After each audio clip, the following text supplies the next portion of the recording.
नमस्कार, मैं हूं आदित्य पांडे। आपका स्वागत है नो न्यूज़ के न्यूज़ रैप में। आम आदमी पार्टी से 7 राज्यसभा सांसदों ने एक साथ भाजपा की तरफ रुख कर लिया है। कुछ ने भाजपा ज्वाइन कर ली है, कुछ आने वाले दिनों में करने वाले हैं। केजरीवाल का जो स्वभाव है, जिस तरह की राजनीति से वो आए हैं, उसमें इन सारी चीज़ों के लिए बहुत ज़्यादा गुंजाइश होती नहीं है कि कोई दूसरा अपना कद बड़ा कर सके। तो स्वाति मालीवाल सबसे राज्यसभा सांसदों की यदि बात करें, तो यदि पार्टी मेंबर्स की बात करें तो बात बहुत पीछे तक जाएगी। अभी की स्थिति में यदि देखें तो 7 में से जो स्वाति मालीवाल हैं वो सबसे पहला शिकार थी, जिन्हें कथित तौर पर सीएम हाउस में पीटा गया था केजरीवाल के निर्देश पर, ऐसा उनका कहना था। और तब से वो राज्यसभा की सांसद आप से ही थीं, लेकिन सिरदर्द भी आपके ही लिए बनी हुई थी। हरभजन सिंह के जो जेस्चर्स थे वो बहुत साफ थे कि वो अब आम आदमी पार्टी के साथ नहीं है।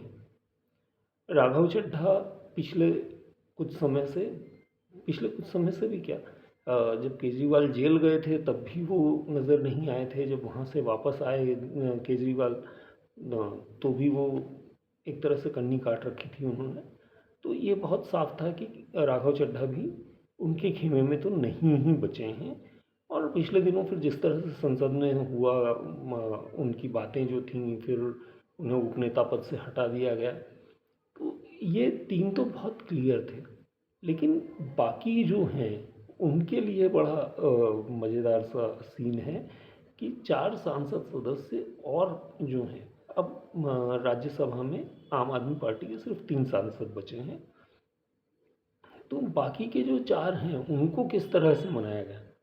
उनमें से एक सज्जन वो हैं जो जिन पर अभी पिछले दिनों ईडी का छापा पड़ा था। और बाकी भी जो हैं उनमें ऐसा माना जाता है कि 3 तो ऐसे हैं जिनसे टिकट के पैसे लेकर राज्यसभा में भेजा गया था। आम आदमी पार्टी ने उनसे बाकायदा अच्छी खासी फंडिंग ली थी। तो अब यदि किसी से फंडिंग ली है और फिर उनको भेजा गया है और वो यदि आपके विरोध में हो जाए, ये तो राजनीतिक विरोध हो गया। तो अब यदि कायदे से देखें तो आम आदमी पार्टी में केजरीवाल के साथ में जो गिनती के लोग बचे हुए हैं, उनमें मुख्य सांसद के तौर पर, राज्यसभा सांसद के तौर पर अकेले संजय सिंह हैं। 3 बचे हुए हैं। सीचेवाल को बहुत ज़्यादा लेना देना है नहीं, तो अब एक ले देकर संजय सिंह हैं जो इनके तारणहार खेवनहार हो सकते हैं। और ये सारी जो चीज़ें हैं ये आने वाले समय में और भी गंभीर रूप से सामने आएंगी। आम आदमी पार्टी के लिए मुश्किलें बढ़ने ही वाली हैं, क्योंकि जो मान सरकार है उसको लेकर भी उसी तरह की बातें आ रही हैं जिस तरह की चीज़ें केजरीवाल की दिल्ली सरकार में आई थी। वही भ्रष्टाचार, वही अपने ऊपर पैसा खर्च करना और सब कुछ।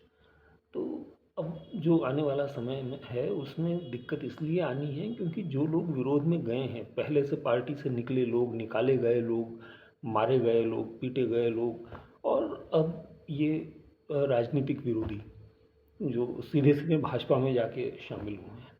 तो ये सभी पोल तो जानते ही हैं। राघव चड्ढा जैसा व्यक्ति फाउंडिंग मेंबर्स में से एक है, और वो खुद बोल रहे हैं कि मेरे से ज़्यादा इनको कौन जानता है। तो आने वाले समय में आम आदमी पार्टी के लिए क्या क्या होने वाला है ये देखना रोचक होगा। करते हैं और भी बात।